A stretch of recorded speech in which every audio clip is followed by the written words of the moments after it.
Hi student, कैसे हैं आप। My name is Vidyasagar Srivastava. देखो स्टूडेंट, इस समय हम लोग यूपी बोर्ड का सॉल्व कर रहे हैं, ठीक है स्टूडेंट। और हमने सेट लिया है 346XX 2020, ठीक है स्टूडेंट। और इसका क्वेश्चन नंबर 4 और 5 ये आते हैं तीन नंबर वाले क्वेश्चन में, 3 मार्क वाले में, ठीक है। तो क्वेश्चन स्क्रीन पर आ रहा है स्टूडेंट, आप क्वेश्चन पढ़िए, ठीक है। और फिर उसके बाद एक एक करके हम लोग उसको सॉल्व करेंगे, ठीक है स्टूडेंट।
अब देखिए स्टूडेंट, क्वेश्चन नंबर 4A जो है वो एनपीएन ट्रांजिस्टर है। आप ten the formula for voltage gain by drawing A circuit diagram of amplifying action of A common emitter NPN transistor, ठीक है।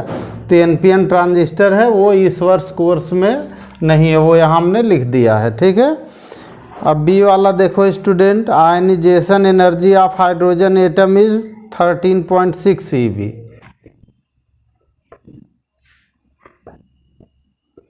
आयनाइजेशन एनर्जी, ठीक है, of hydrogen atom,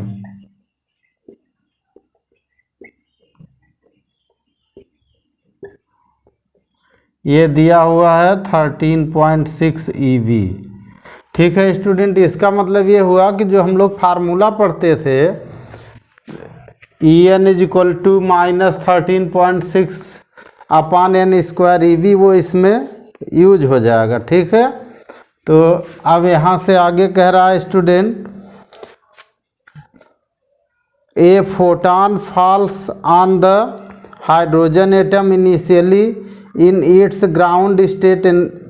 ground energy state excited to n is equal to 3 state. कह रहा कि एक photon जो है एटम पर गिरता है, तो एटम जो है ग्राउंड स्टेट में था और वहाँ से एक्साइटेड होकर n is equal to 3 state में पहुँच गया, ठीक है। तो यहाँ हमारे लिए आया n1 इज इक्वल टू 1 आया ग्राउंड स्टेट के लिए, और n2 इज इक्वल टू 3 आ गया, ठीक है स्टूडेंट। आप देखो स्टूडेंट, आगे कह रहा है show the transition of the energy level diagram. अब इसका एनर्जी लेवल डायग्राम निकालना है, तो पहले हम लोग कुछ देखें स्टूडेंट। वी नो दैट, ठीक है,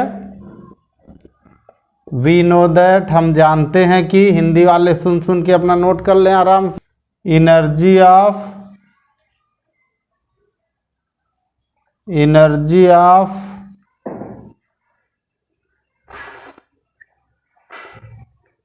लेवल ऑफ हाइड्रोजन एटम,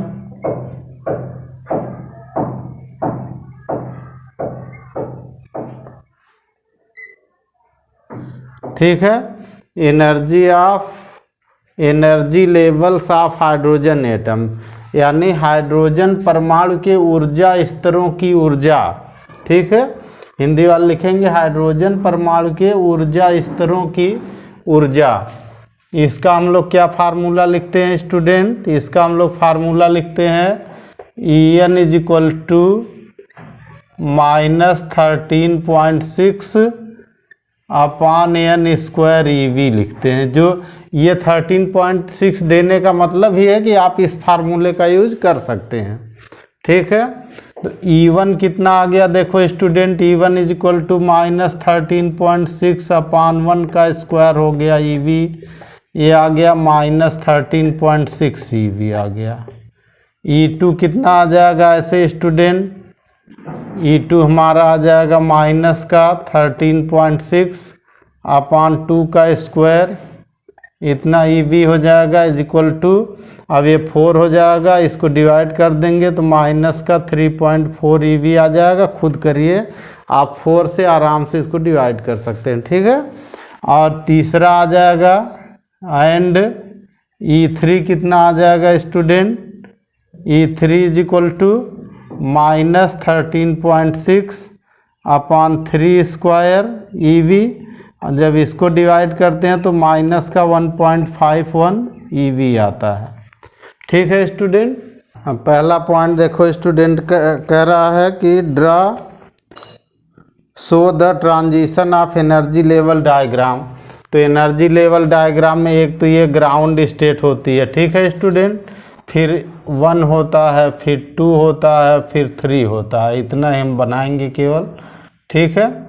और इसमें देखो student n is equal to 1 ये ग्राउंड स्टेट है, n इज इक्वल टू 2 यहाँ है, n इज इक्वल टू 3 है और n इज इक्वल टू 4 है, ठीक है। ये ग्राउंड स्टेट वाले में नीचे ऐसे लगा देते हैं, ठीक है ना। अच्छा, -13.6 EV, ये हो गया माइनस का 3.4 EV, ये हो गया माइनस का 1.51 EV, ठीक है। और एनर्जी लेवल डायग्राम तो फोटान आ रहा है, तो हमारा एटम 1 से लेकर 3 में चला जा रहा, तो ये डायग्राम ऐसे बन गया, ये एनर्जी लेवल डायग्राम हो गया, ठीक है। पहले पॉइंट में एनर्जी लेवल डायग्राम ड्रा करना है, वो डायग्राम इतना आप लिख देंगे, 4 तक हमने लिख दिया है, ठीक है।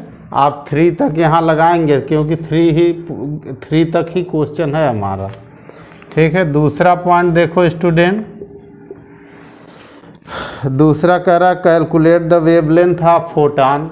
आप देखो स्टूडेंट, E1 से E3 में पहुंचा है, तो इसका मतलब इसमें से इसको अगर माइनस कर देंगे तो फोटान की एनर्जी निकल आएगी। तो energy of photon, energy of photon,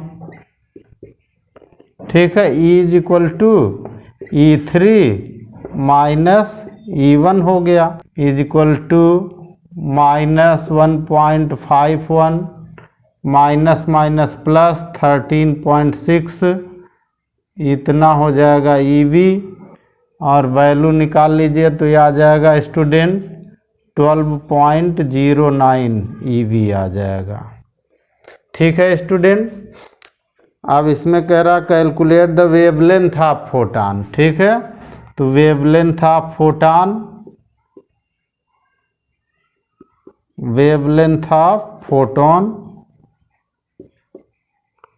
photon की wavelength lambda is equal to 12375 upon energy EV में अगर दी हुई तो इस फार्मूले का यूज कर लेंगे, एंगस्ट्रॉम में एनर्जी निकल आएगी, ठीक है। वैल्यू रखिए, देखिए स्टूडेंट क्या निकल के आ रहा है, इज इक्वल टू, तो ये हो गया 12375 अपॉन एनर्जी इलेक्ट्रॉन वोल्ट में है 12.09 है, ठीक है। अब इससे डिवाइड कर दीजिए स्टूडेंट, तो लेमडा इतना एंगस्ट्रॉम में आ जाएगा, और लेमडा इज इक्वल टू आया 1023.57 EV एंगस्ट्रॉम आया, ठीक है स्टूडेंट। कहीं कहीं लेमडा को ऐसे भी लिखते हैं 1024 एंगस्ट्रॉम भी लिख देते हैं, ठीक है स्टूडेंट। दोनों सही माना जाएगा, आप यहीं पे छोड़ देंगे तब भी सही माना जाएगा, यहाँ कर देंगे तब भी सही होगा। अब देखो स्टूडेंट को इसका पॉइंट 3 कह रहा how many emission line are possible in the above transition energy emission line कह रहा। तो इमिशन का मतलब होगा कि एटम 1 से 3 में गया और फिर 3 से लौटा, यहाँ 10⁻⁻8 सेकेंड रुकता है और फिर रिटर्न होता है। तो जब रिटर्न होगा स्टूडेंट, तो जो इमिशन लाइन होगी वो यहाँ बनेगी। तो अब यहाँ कौन कौन सी लाइन बनेगी देखिए स्टूडेंट, एक तो यहाँ से यहाँ लौट सकता है, तो इमिशन लाइन 1 हो गई, ठीक है। और फिर यहाँ से यहाँ आ सकता है तो इमिशन लाइन 2 हो गई, या हो सकता है डायरेक्ट यहाँ से रिटर्न आए तो ये इमिशन लाइन 3 हो गई। तो इसमें 3 इमिशन लाइन बनेंगी, ठीक है student. Number of emission lines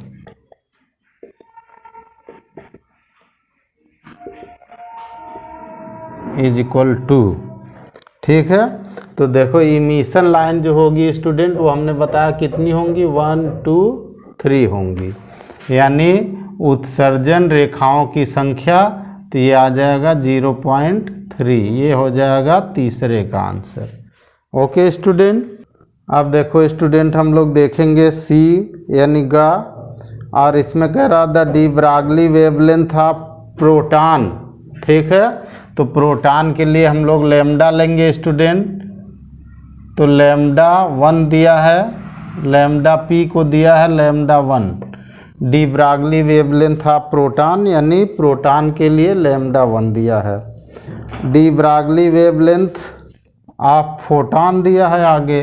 तो फोटॉन के लिए हम लोग क्या लेंगे स्टूडेंट, तो लैम्डा ले लेते हैं, ठीक है।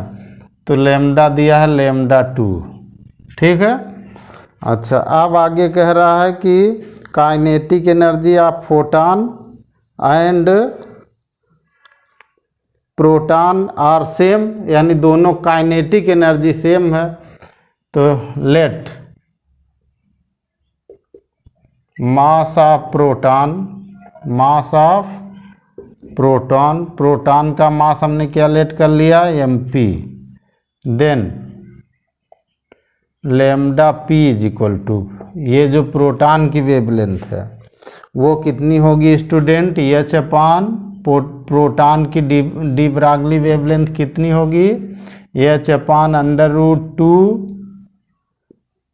mpe होता है। यहाँ के होता है फार्मूले में, एम के होता है, के मीन्स काइनेटिक एनर्जी। तो यहाँ काइनेटिक एनर्जी को ही दिया हुआ है, तो आप चाहे यहाँ लिख दें कि काइनेटिक एनर्जी के इज इक्वल टू ई दिया हुआ है, ठीक है। तो फार्मूले में जो एम के होता है, के की जगह यहाँ पर ई यूज हो जाएगा। ये हमारा इक्वेशन नंबर 1 हो गया, ठीक है। और wavelength of photon, wavelength of photon, ठीक है। फोटॉन की वेवलेंथ क्या होती है, लैम्डा इज इक्वल टू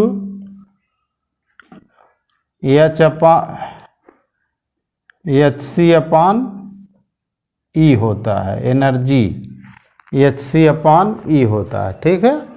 ये हुआ इक्वेशन नंबर 2। देखो एनर्जी का फार्मूला हम लोग क्या पढ़ते हैं स्टूडेंट, एनर्जी का फार्मूला हम लोग ई इज इक्वल टू ऐसे पढ़ते हैं, HC अपान लैम्डा पढ़ते हैं ना। तो यहाँ से लैम्डा इधर कर दो, ई नीचे आ जाएगा, lambda is equal to HC upon E होगा, तो ये फोटॉन की एनर्जी हुई, ठीक है स्टूडेंट। तो lambda is equal to HC upon E हो गया। आप देखो स्टूडेंट, हमें ऊपर प्रोटॉन रखना है, नीचे लिखना है हमें फोटॉन। तो दोनों को डिवाइड कर दो, तो डिवाइड करने पर क्या निकलेगा, इक्वेशन 1 डिवाइडेड बाई इक्वेशन 2। 1 को 2 से डिवाइड करो, डिवाइड करोगे तो क्या आएगा, lambda P upon lambda is equal to,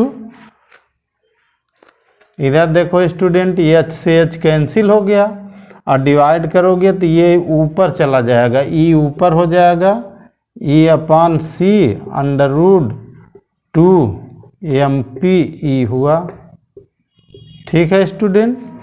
अब यहाँ वैल्यू रख दो सबकी स्टूडेंट, और थोड़ा इसमें अपना दिमाग भी लगा लो। लैम्डा पी कितना दिया है क्वेश्चन में, लैम्डा 1 दिया है, लैम्डा कितना दिया है, लैम्डा 2 दिया है, इज इक्वल टू। अब देखो स्टूडेंट, ये यहाँ पर ई रूट में है और ये हमारा बाहर है, तो इसको रूट में करेंगे तो इसके नीचे इसमें स्क्वायर करके आ जाएगा। तो हम ऐसे अगर लिख दें, देखिए 1/c √, का तो ये ई अंदर आ जाएगा, तो ई स्क्वायर होगा, अपान 2 mpe हो जाएगा। तो यहाँ देखो ई से एक स्क्वायर कट गया, ठीक है। तो अब यहाँ आ गया is equal to lambda 1 upon lambda 2 is equal to 1 upon C, और ये हो गया अंडर रूट का ई अपान 2mp हो गया, ठीक है स्टूडेंट। अब यहाँ देखो स्टूडेंट, इसमें जो है कांस्टेंट कौन कौन हुआ, 2 कांस्टेंट है, speed of light c constant है, mp कांस्टेंट है। mp कौन है, मास ऑफ प्रोटॉन, वहाँ लेट किया हमने, मास तो कांस्टेंट होता है, तो ये नीचे वाला सब कांस्टेंट हो गया। तो lambda 1 upon lambda 2 directly proportional to E हुआ, सिंस, ठीक है, c अंडर रूट 2mp, ठीक है, 2mp इज कांस्टेंट, ये कांस्टेंट है, therefore lambda 1 upon lambda 2 proportional to under root E हुआ, ठीक है। ये प्रूव करना था, ओके स्टूडेंट, ये प्रूव्ड हो गया, ठीक है स्टूडेंट, ओके। अब देखो स्टूडेंट, क्वेश्चन तो आप पढ़े ही हैं, मोनोक्रोमेटिक रे ऑफ लाइट, ठीक है, is incident on the surface A B of a prism of 90 degree angle, ठीक है। यानी एक वर्णी प्रकाश, मोनोक्रोमेटिक मतलब एक वर्णी प्रकाश किरण जो है 90 डिग्री वाले प्रिज्म कोण के पृष्ठ ए बी पर आपतित होती है, और कितने पर आपतित होती है, ये एंगल दिया है 45 डिग्री, कितने पर आपतित होती है स्टूडेंट, 45 डिग्री पर। The emergent ray just refracted and move tangential from the surface AC। अब जो रिफ्रैक्टेड रे है यहाँ AC वाले से, वो इधर जा रही है ऐसे, इसी सरफेस पर चली आ रही मुड़ करके। After refraction find out the refractive index of the material of prism. इस प्रिज्म के रिफ्रैक्टिव इंडेक्स यानी अपवर्तनांक का मान ज्ञात करना। ध्यान से देखो स्टूडेंट, ये एंगल कितना हो जाएगा, अगर ये रे ऐसे आ रही तो ये 90 डिग्री हुआ, ठीक है, तो इधर का ये भी 90 होगा, ये 90 हुआ, तो ये दोनों 180 हो गए, ये एंगल D हो गया, ठीक है। अच्छा, इसका नाम यहाँ से हम शुरू कर दें स्टूडेंट, PQR, और एक यहाँ एक पॉइंट और ले लें, इधर S ले लेते हैं, ठीक है। PQRS हमारी रे है, ठीक है स्टूडेंट। अब इसमें हम लेट कर लेते हैं स्टूडेंट कि इधर का जो एंगल हमारा R डैश है और इधर का एंगल हमारा R है, ठीक है। तो हम अगर ये R एंगल कैलकुलेट कर लें स्टूडेंट, तो refractive index n is equal to, चूँकि यहाँ 90 डिग्री पर रे आ रही, तो n is equal to cosec C लगा सकते हैं, ठीक है। तो पहले तो हम लोग एक तरफ से स्टार्ट करते हैं। यहाँ देखो स्टूडेंट, इन क्वाड्रिलेटरल में देखिए student, AQDR, in quadrilateral AQDR 90 degree plus angle D plus 90 degree plus A is equal to 360 degree, ठीक है। अब ये दोनों उधर चले गए, एंगल D, ठीक है, और A भी 90 है, अब plus A is equal to 180 degree हो गया। तो एंगल D की वैल्यू कितनी आ गई, 180 डिग्री माइनस 90 डिग्री, A भी 90 आ गया, ठीक है। कितना आ गया, angle D is equal to 90 आ गया, ठीक है। आप देखो स्टूडेंट, एक ट्रायंगल हमारा है QDR है, इन ट्रायंगल QDR, ठीक है। अब इस ट्रायंगल में एंगल कौन है, एक तो एंगल D है, R डैश है और R है, तो R dash plus D angle और प्लस, ठीक है, और plus R is equal to 180 हो गया, ठीक है। अब 180 हो गया स्टूडेंट। वैल्यू देखो यहाँ D की वैल्यू 90 रख दो, तो ये आ जाएगा, क्या आ जाएगा, R डैश और plus R is equal to कितना आ गया, ध्यान से यहाँ देखो 180, एंगल D है 90, तो माइनस का 90 हो गया, यानी R dash plus R is equal to 90 हो गया यहाँ से। ठीक है, आर डैश की वैल्यू निकाल लो स्टूडेंट, 90 डिग्री माइनस आर हो गया। ठीक है, एक ये वैल्यू निकल आई। अब यहाँ देखो स्टूडेंट, चाहो तो इसको रिलेशन 1 बना दो एक रिलेशन लेकर के। अब इधर लगाएंगे हम लोग रिफ्रैक्टिव इंडेक्स। ठीक है, रिफ्रैक्टिव इंडेक्स। ठीक है, अब इसमें हम 2 लगाएंगे for surface A B, for surface A B, यानी अपवर्तनांक लेंगे ए बी सरफेस पर लेंगे तो यहाँ क्यू पर होगा, क्यू पर होगा तो एन का क्या फार्मूला आएगा, n is equal to sine 45 degree sine i upon sine r dash आ जाएगा। ध्यान से देखिएगा स्टूडेंट, आर डैश की वैल्यू कितनी आई है 90 डिग्री माइनस आर, तो n is equal to sine 45 अभी हम ऐसे रहने दे रहे हैं अपॉन साइन क्या हो जाएगा स्टूडेंट, यहाँ पे साइन आर को हम क्या लिख सकते हैं, साइन 90 माइनस आर डैश को 90 माइनस आर डैश लिख सकते हैं। ठीक है, 90 माइनस आर, यहाँ देखिए आर डैश यहाँ है और इसको हमने लिख दिया 90 डिग्री माइनस आर। अब देखो स्टूडेंट वैल्यू रखो, अब साइन 45 की डिग्री की वैल्यू कितनी होती है, 1/√2 होता। ठीक है, ये नीचे भी रहेगा, ऊपर तो कुछ है नहीं तो ऊपर को ऐसे खींच कर 1 यहाँ लिख दे रहे हैं। अब नीचे हुआ sine 90 minus theta is equal to cos theta होता है, तो ये हो गया कॉस आर। ये इक्वेशन नंबर 2 हो गया। ठीक है, बट फॉर सरफेस, अब सरफेस एक और देख लो स्टूडेंट, सरफेस एसी।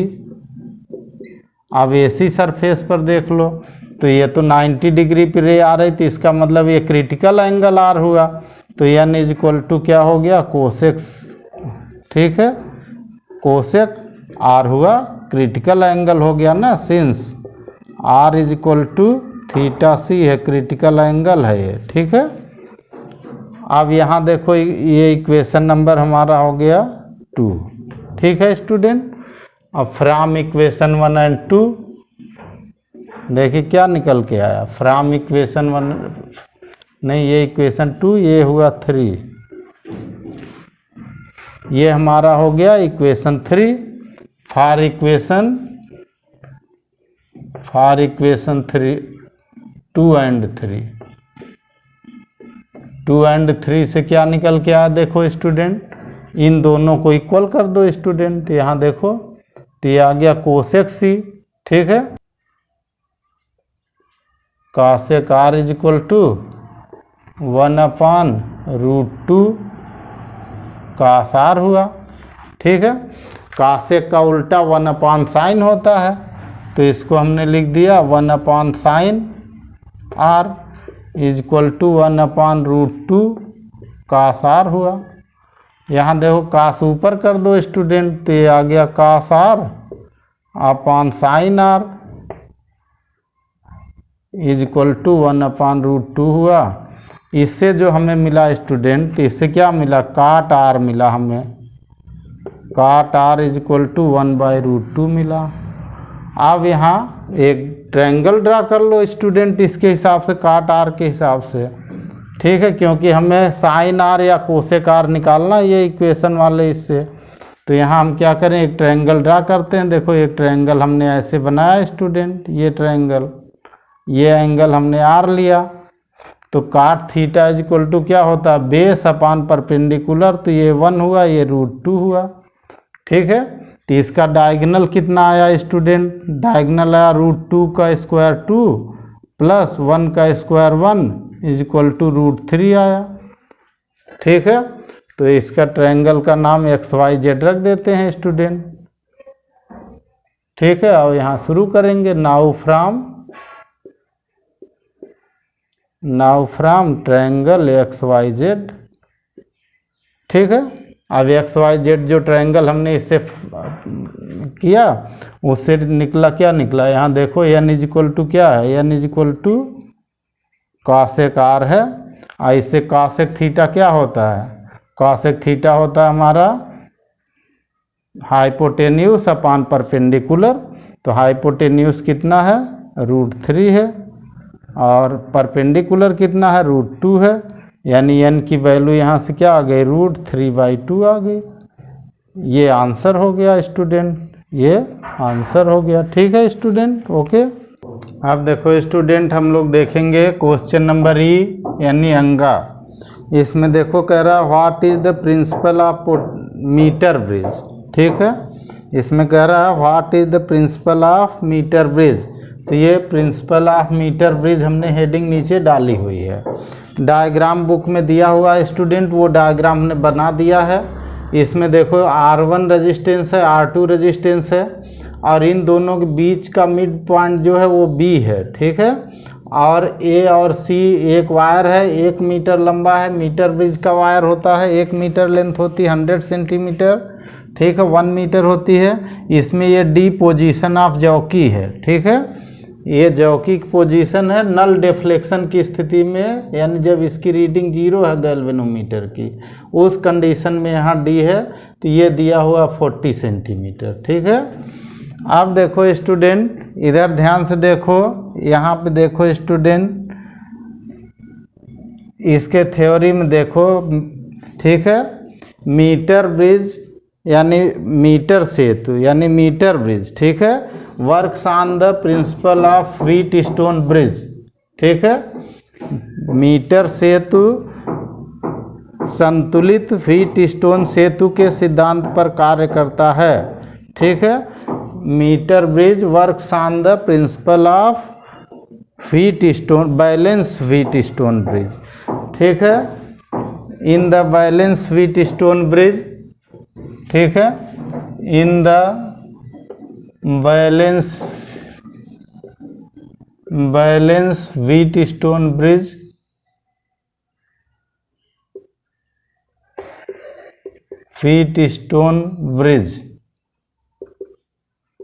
ठीक है, संतुलित व्हीट स्टोन सेतु में यहाँ देखो student potentials at B and D are same.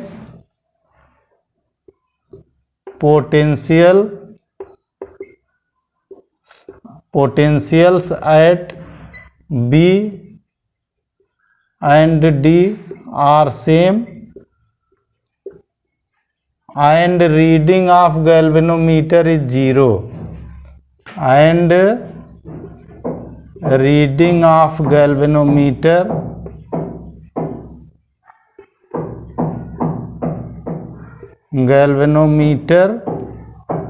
is 0। ठीक है, यानी संतुलित व्हीट स्टोन सेतु में B और D पर, ये B है और इधर D है, B और D पर पोटेंशियल सेम होते हैं, विभव समान होते हैं।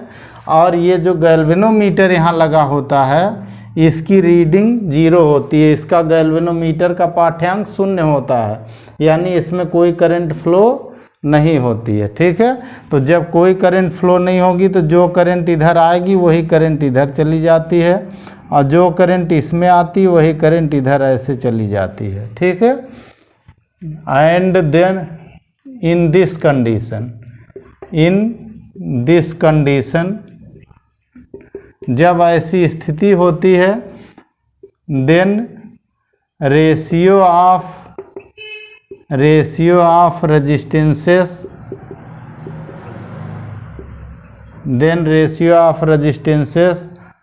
ऑफ व्हीट स्टोन ब्रिज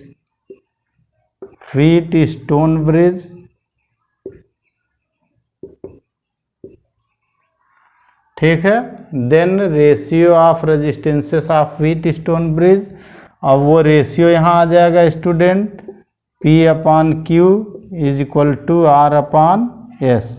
तब व्हीट स्टोन सेतु के प्रतिरोधों का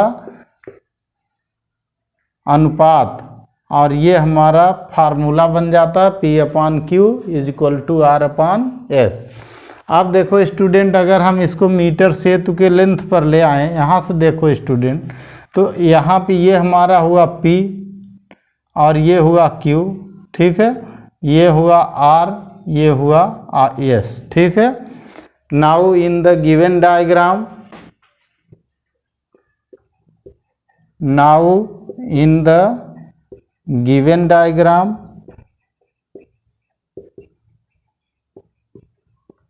ठीक है, यानी दिए गए परिपथ में ये जो डायग्राम है दिए गए आरेख में, इसमें देखो स्टूडेंट कि जो P होगा, यहाँ से ये L मान लें, अगर हम इसको AD की लेंथ L मान लें तो इधर 100 - L होगी, तो इधर की लेंथ हम क्या मान लें L, तो इधर की लेंथ कितनी होगी 100 - L होगी, ठीक है, क्योंकि ये 100 सेंटीमीटर की है। Now in the given diagram P/Q = P के लिए लेंथ कितनी है L और Q के लिए लेंथ कितनी 100 - L, तो 100 - L, ठीक है। ये इक्वेशन 2 हुआ। फ्रॉम इक्वेशन 1 एंड 2 दोनों से कर लो student, from equation 1 and 2, from equation 1 and 2, 1 और 2 से हम क्या निकाल सकते हैं, R/S = L/100 - L, ठीक है स्टूडेंट। ये प्रिंसिपल ऑफ मीटर ब्रिज हुआ, ठीक है।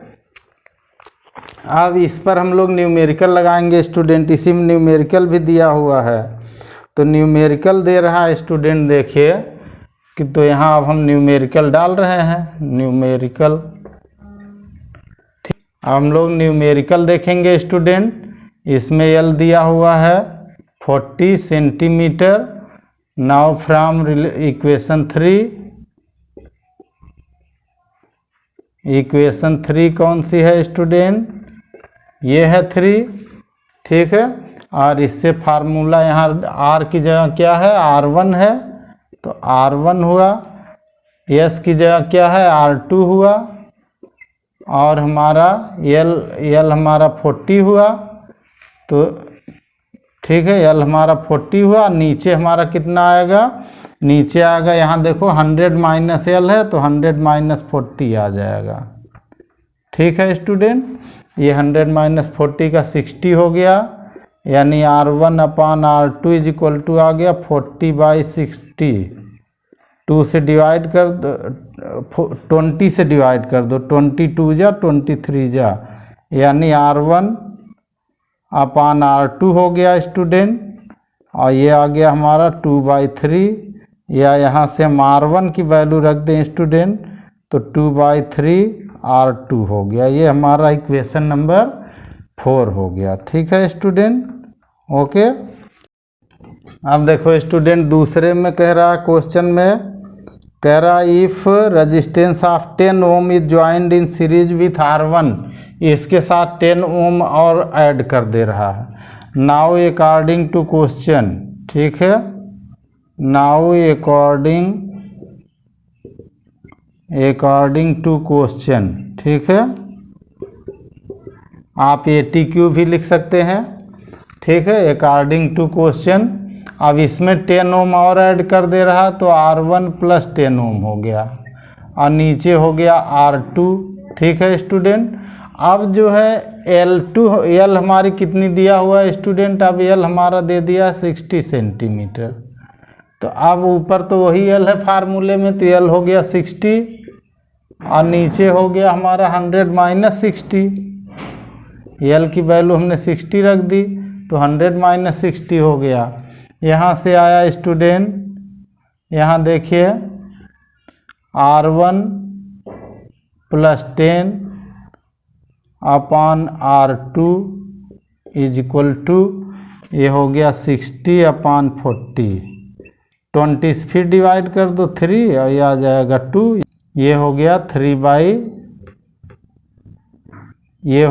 3/2, ठीक है। इसको ऐसे रख दो स्टूडेंट, R1/R2 अब प्लस R2 इसके भी नीचे आ जाएगा 10/R2, ठीक है, इज इक्वल टू 3/2 आ गया। अब R1/R2 की वैल्यू यहाँ कितनी है स्टूडेंट? 2/3 है। ये R1/R2 की वैल्यू कितनी है? 2/3, तो यहाँ 2/3 रख दो, तो ये निकल के आ गया 2/3 plus 10/R2 is equal to 3/2 हो गया। ये कहाँ से आया? फ्रॉम इक्वेशन 4 से आया। ये इक्वेशन देखिए, यहाँ इक्वेशन 4 लिखा है, ये इक्वेशन 4 से आया, ठीक है ना। अब 2/3 को इधर कर दो तो 10/R2 आया is equal to 3/2 minus 2/3, LCM हो गया 6 और ये हो गया 2, 3 3 जा 9 माइनस ये हो गया 3 2 जा 4 इज इक्वल टू आ गया 5/6 आ गया, ठीक है। कितना आया? 10/R2 आया ना। ये कितना आ गया? 5/6, क्रॉस मल्टीप्लाई कर दो, R2 इज इक्वल टू आ जाएगा 10 × 6/5, 5 से ये कैंसिल हो गया, R2 की वैल्यू आ गई 12, R2 की वैल्यू कितनी आ गई? 12 ओम। अब R2 की वैल्यू 1 में रख दो, 4 में, then from equation 4, now from equation 4, ठीक है, इक्वेशन 4 में इसकी वैल्यू रख दो। तो इक्वेशन 4 यहाँ देखो R1 is equal to 2/3 R2 है, वैल्यू रख दो स्टूडेंट। तो R1 is equal to 2/3, R2 की वैल्यू कितनी है? 12, 3 से कट गया 4 हो गया, ठीक। अब 4 2 जा 8 हो गया, R1 इज इक्वल टू 8 ओम हो गया, ठीक है स्टूडेंट। अब एक आंसर यहाँ हो गया और एक आंसर यहाँ हो गया। आप चाहें दोनों आंसर नीचे भी लिख सकते हैं, ठीक है, ओके। अब देखो स्टूडेंट क्वेश्चन नंबर 5 हम लोग देखेंगे इसी सेट का। ये भी 3 नंबर वाला होता है और ये क्वेश्चन स्क्रीन पर आ रहा है, आप इस क्वेश्चन पढ़िए, फिर हम लोग इसको एक एक करके सॉल्व करते हैं, ठीक है।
अब देखो स्टूडेंट 5A हम लोग देखेंगे।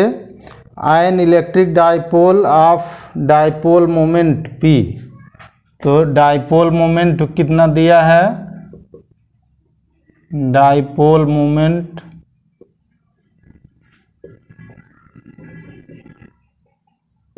मोमेंट दिया हुआ P, ठीक है। Is placed in uniform electric field E। तो डाइपोल कहाँ प्लेस्ड है? यूनिफॉर्म इलेक्ट्रिक फील्ड E में प्लेस्ड है। तो हम लोग डायग्राम बनाते हैं स्टूडेंट। यूनिफॉर्म इलेक्ट्रिक फील्ड क्या होती है? पैरेलल लाइन होंगी और सेम डिस्टेंस पर होंगी, ठीक है। इलेक्ट्रिक फील्ड ये हो गया यूनिफॉर्म। अब देखो स्टूडेंट, इसमें कह रहा है क्वेश्चन कि torque acting on the dipole rotating its axis bye angle 45 degree. तो इसको हम 45 डिग्री पर ऐसे रख रहे हैं, ऐसे स्टूडेंट, ऐसे एक डाइपोल हो गया स्टूडेंट, ये हमारा 45 डिग्री पे हो गया। तो यहाँ पे इसका -Q चार्ज है यहाँ पे हमारा प्लस क्यू चार्ज है, तो इस पर जो फोर्स की डायरेक्शन लगेगी वो इस डायरेक्शन की लगेगी एफ, और इस पर निगेटिव वाले पर इस डायरेक्शन की एफ लगेगी। ठीक है स्टूडेंट। अब देखो स्टूडेंट, तो यहाँ पे अगर हम इसको ऐसे डॉट डॉट मिला दें और इसको ऐसे डॉट डॉट मिला दें, ठीक है, तो ये एंगल हमारा दे रहा है 45 डिग्री दे रहा है। ठीक, डायपोल की लेंथ कितनी होती है? ये लेंथ होती है 2L होती है। ठीक है स्टूडेंट, यहाँ से लेकर यहाँ तक ये डायपोल लेंथ होती है 2L होती है। ठीक है। अब देखो स्टूडेंट, जो हमारा अगर हम इनका नाम कोई रख दें, ए है इसका नाम बी रख दें, यहाँ सी ले लें, ये 90 डिग्री वाला, तो हमारा जो आ रहा है इसमें ये क्या आएगा? देखो ये 45 डिग्री होता है। यहाँ अगर थीटा लेते हैं तो ये आता है 2L साइन 45 डिग्री आ जाएगा। ये कितना आ जाएगा? ये साइन 45 डिग्री। ठीक है। अब यहाँ देखो स्टूडेंट, कह रहा है torque acting on the dipole. पहला पॉइंट देखो, torque acting on the dipole. ठीक है, डाइपोल का जो टार्क एक्टिंग हो रहा है वो कितना होगा student? Tau is equal to F into perpendicular distance between forces. ठीक है, formula torque acting on the dipole यानी द्विध्रुव पर लगने वाला बलाघूर्ण टाउ बराबर एफ इंटू बलों के बीच की लंबवत दूरी लिखते हैं। बलों के बीच की लंबवत दूरी क्या आएगी? 2L साइन थीटा आएगी यहाँ से। ठीक है, और एफ इज इक्वल टू क्या होता है student? F is equal to होता है QE, वो इधर भी होगा, F is equal to QE इधर भी होगा, तो यहाँ हो जाएगा QE। ठीक है, और इंटू यहाँ पे हो गया हमारा 2L और साइन 45 डिग्री, तो ये हो गया 2L साइन 45 डिग्री हो गया। ठीक है, और P की वैल्यू कितनी होती है? Q इंटू 2L होती है, तो आप पढ़े ही हैं, तो यहाँ से ऐसे बना लीजिए, टाउ इज इक्वल टू, तो Q इंटू 2L एक में लगा लीजिए स्टूडेंट, और E साइन 45 डिग्री आ गई। ठीक है स्टूडेंट। अब यहाँ पे हमारा क्या निकला स्टूडेंट? देखो, इसको P लिखते हैं, ये तो P होता है, तो टाउ इज इक्वल टू क्या आ गया? Tau is equal to PE और इंटू साइन 45 वैल्यू 1/√2 होती है, तो ये आ गया tau is equal to PE/√2। ठीक है, इतना न्यूटन इंटू मीटर हो गया। ये हमारा पहला आंसर हो गया। न्यूटन इंटू मीटर इसका यूनिट होता है। ठीक है, अब दूसरा पॉइंट देखो स्टूडेंट, कह रहा potential energy of the dipole in its equilibrium position. तो इक्विलिब्रियम पोजीशन में पोटेंशियल एनर्जी कितनी होती है स्टूडेंट? कौन बताएगा?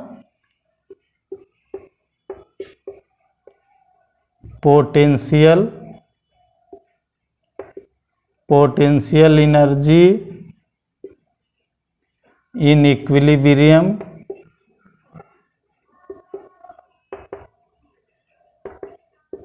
पोटेंशियल एनर्जी इन इक्विलिब्रियम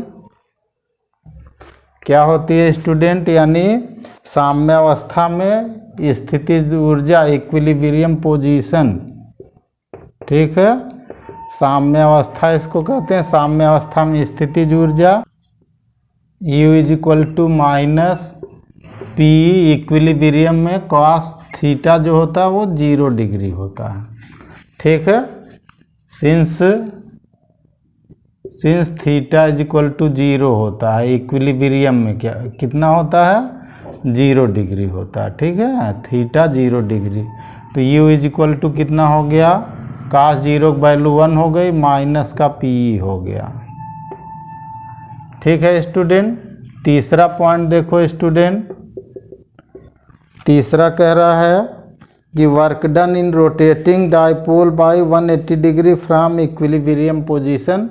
तो डाइपोल को 180 डिग्री रोटेट कर दे रहे हैं, तो रोटेट कर दे रहे हैं तो work done W is equal to क्या होता है, P1 माइनस cos थीटा होता है स्टूडेंट, और थीटा की वैल्यू यहाँ पर दे रहा है 180 डिग्री। कितना दे रहा है, 180, तो इसमें 180 रख दो।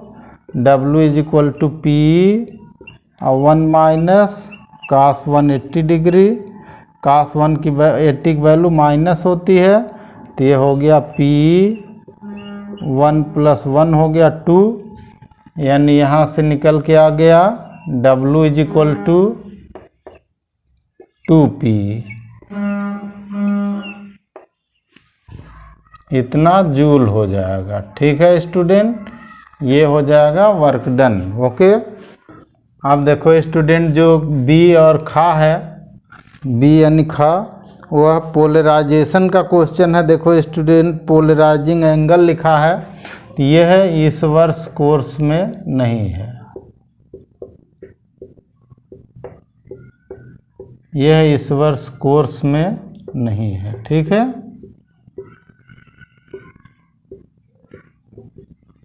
अब इसके बाद हम लोग देखेंगे सी, सी यानी गा। ठीक है स्टूडेंट, गा में कह रहा what is ampere circuital law, using this law derive the formula for magnetic field at A point on the axis inside the current carrying solenoid. तो स्टूडेंट एम्पियर सर्किटल लॉ और सोलेनॉइड, इन दोनों का जो derivation, इसमें ampere circuital law लिखना है, उसको केवल राइट कह रहा लिखना है, और सोलेनॉइड के केंद्र पर चुंबकीय क्षेत्र, सोलेनॉइड के अंदर इनसाइड दे रहा है, चुंबकीय क्षेत्र ज्ञात करना है। इसका लिंक ऊपर लगा हुआ है स्टूडेंट, लिंक से इसको आप पढ़िए जो है और तैयार करिए। ठीक है, तो इसका आर वाले क्वेश्चन में देखो स्टूडेंट क्या दिया है, हम लोग पढ़ते हैं question. What is Biot-Savart law, derive the formula for magnetic field at the point on the axis of current carrying coil in the help of this law. तो कॉइल के सेंटर पर हमें मैग्नेटिक फील्ड डिराइव करना है, और Biot-Savart law है, तो इन दोनों के लिए लिंक ऊपर लगा हुआ है, उस लिंक को आप टच करिए, आपको बायो-सावर्ट लॉ और ये डेरिवेशन मिलेगा। ठीक है स्टूडेंट, मेरा ही पढ़ाया हुआ मिलेगा। ओके, अब देखो स्टूडेंट, हम लोग देखेंगे क्वेश्चन नंबर 5 का डी यानी घा। ठीक है, और इसमें एक सर्किट बना हुआ है स्टूडेंट, ये सर्किट यहाँ बना है, देखो स्टूडेंट आप ध्यान से इसको देखिए।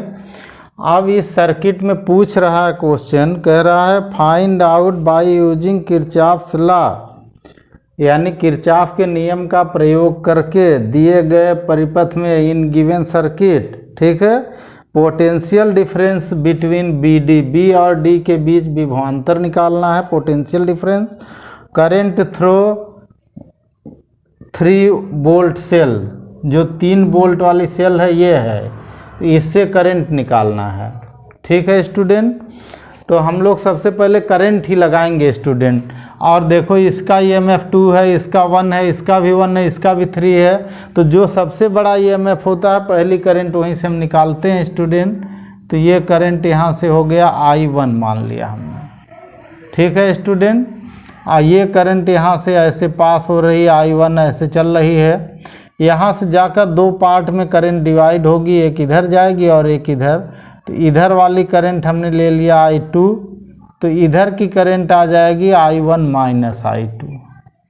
ठीक है स्टूडेंट, और यही I1 माइनस I2 करंट इधर भी पास होगी, I1 माइनस I2, और ये करंट फिर इधर से आकर के यहाँ पे करंट हो जाएगी वही जो आ रही है I1, एक वायर में एक ही करंट होती है।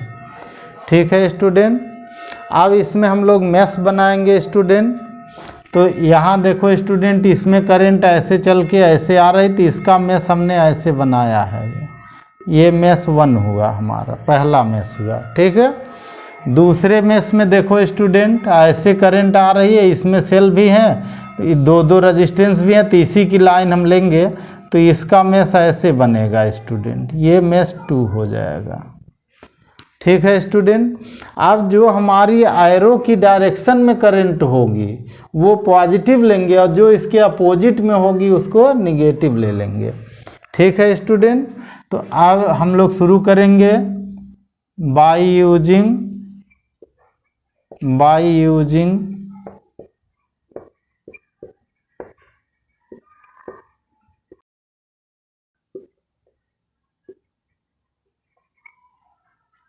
Mesh law in mesh 1। किस में यूज किया हमने? 1 में। ये जो यहाँ 1 ये बना है ये मेश 1 है, ये 1 लिखा, यानी ये सर्किट हमारा हो गया। कौन सा हो गया? DCBD, यानी कौन सा हुआ? DCBD हुआ मेश हमारा। ठीक है। अब DCBD वाले में देखो स्टूडेंट, तो यहाँ पे 3 ओम पर I1 है तो 3I1 हो गया। ठीक। फिर यहाँ 1 ओम पर भी I1 है तो प्लस का I1 हो गया। अब करंट तो सेम डायरेक्शन में ऐसे चल रही है तो यहाँ 2 में I2 है तो प्लस 2I2 हो गया इज इक्वल टू, अब इस मेश में जो सेल पड़ रहे हैं 3 ओम का 3 वोल्ट का इस डायरेक्शन का, 1 का इधर है, तो नेट EMF 3 - 1 हो जाएगा। ठीक है स्टूडेंट। 4I1, ठीक है, और प्लस ये हो गया 2I2 इज इक्वल टू 3 - 1 का आ गया 2। ये इक्वेशन नंबर हमारा 1 हो गया। ठीक है स्टूडेंट। अब हम लोग दूसरा मेश लगाएंगे, इन मेश 2, और 2 वाला मेश कौन सा है स्टूडेंट? हमारा मेश है BADB। ठीक है, मेश कौन सा है? BADB है।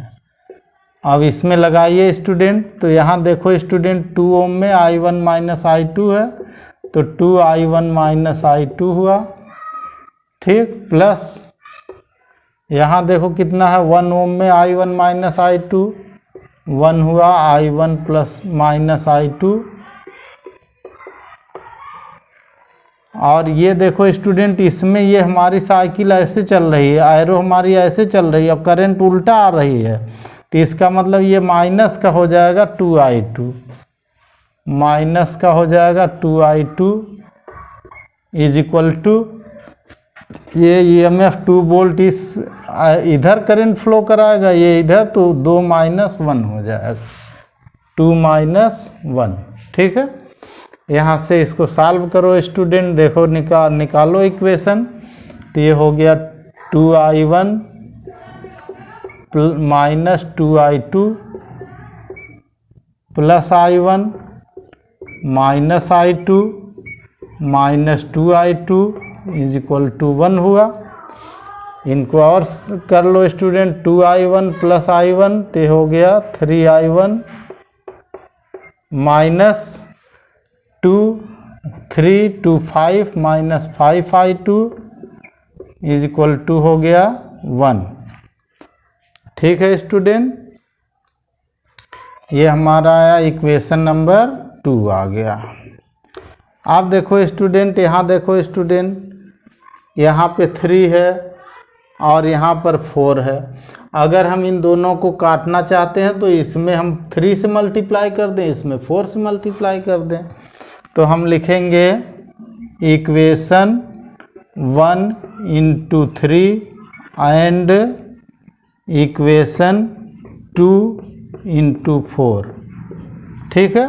अब दोनों इक्वेशन लिखिए स्टूडेंट, इसमें मल्टीप्लाई करिए 3 से तो 4 × 3 = 12I1 हो जाएगा, 12I1 प्लस 3 से मल्टीप्लाई कर रहे हैं तो 3 × 2 = 6, I2 इज इक्वल टू 3 × 2 = 6 हो गया।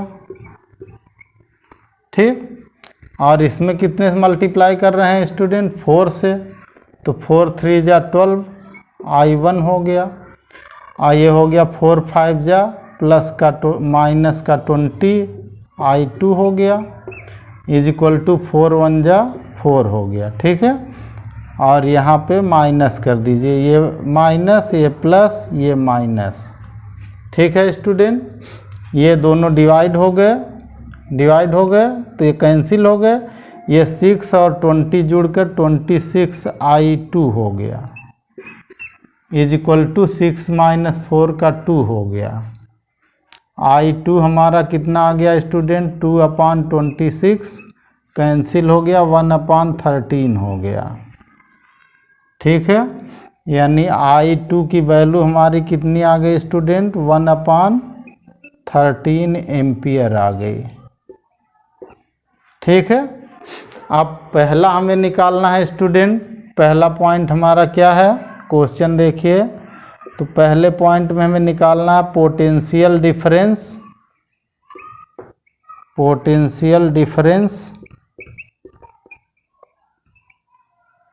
ए क्रॉस, किसके क्रॉस निकालना है, बी एंड डी। तो बी और डी के क्रॉस पोटेंशियल डिफरेंस निकालना है स्टूडेंट। तो देखिए क्या निकालेंगे, कैसे निकालेंगे। यहाँ देखिए बी से डी तक यहाँ कितना हुआ, i2 इंटू 2 हुआ ना, तो V B D is equal to i2 और इसमें रजिस्टेंस है 2। देखिए बी और डी के बीच यहाँ से यहाँ करंट i2 है, रजिस्टेंस 2 है, और i2 की वैल्यू कितनी आई, 1/13। तो 1/13 इंटू 2 हो गया। वी बी डी कितना आ गया, V B D is equal to आ गया 2/13 वोल्ट, ठीक है स्टूडेंट। ये हमारा आंसर हुआ पहला। दूसरा कह रहा है कि I1 की वैल्यू निकालिए, current draw from 3 volt cell से करंट ड्रा करानी है, ठीक है। तो पुटिंग कर दो वैल्यू की, हमें i2 मिला, i2 इसमें रख दो, I1 निकाल लो, ठीक है। पुटिंग द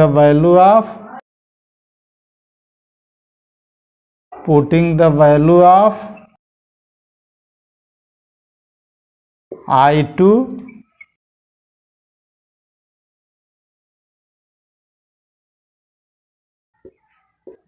इन इक्वेशन 1, ये हो गया 4i1 प्लस 2i2 की वैल्यू कितनी आई है स्टूडेंट, 1/13 इज इक्वल टू, इधर आया 2, तो ये 2/13 इधर माइनस कर दीजिए, 4i1 is equal to 2 minus 2/13, LCM कर दीजिए स्टूडेंट, ये हो गया 13 और ये हो गया 26 माइनस का 2 आ गया, ठीक। और ये हो गया 4i1 इज इक्वल टू कितना आ गया स्टूडेंट, 2 इज 24/13 आ गया, ठीक है। इससे i1 की वैल्यू कितनी आ गई student, i1 is equal to 24/13 और नीचे आ जाएगा 4 से इसको कैंसिल कर दो, 4 6 जा हो जाएगा, तो i1 इज इक्वल टू 6/13 इतना एम्पियर आ जाएगा।